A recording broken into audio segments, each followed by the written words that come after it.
Found an SS guard hiding in a watchtower. They dragged him down. They didn't have guns. They had shovels. They had sticks. They had their bare hands. The American soldiers stood by and watched. They smoked cigarettes.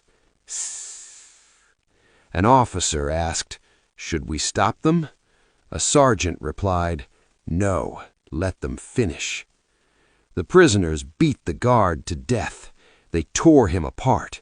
It was primal. It was savage. It was justice. In another part of the camp, the prisoners found a German capo, a prisoner who worked for the Nazis and beat other prisoners. They drowned him in a latrine. For 1 hour, Dachau was a lawless zone. The victims became the judges, the juries, and the executioners, and the U.S. Army simply looked the other way. Eventually, order was restored. Lieutenant Colonel Sparks stopped the killing. He locked up the surviving Germans to save them from his own men. But the secret couldn't be kept forever.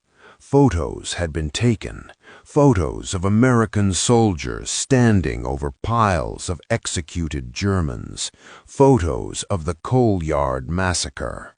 A few days later, an investigative team arrived, led by Lieutenant Colonel Joseph Whitaker.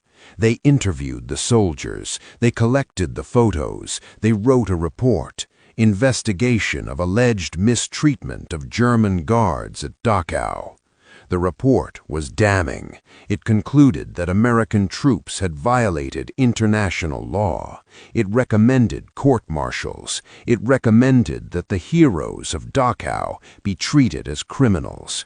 The report was sent up the chain of command. It landed on the desk of General George S. Patton. Patton read the report. He looked at the photos of the dead SS guards. He looked at the photos of the death train.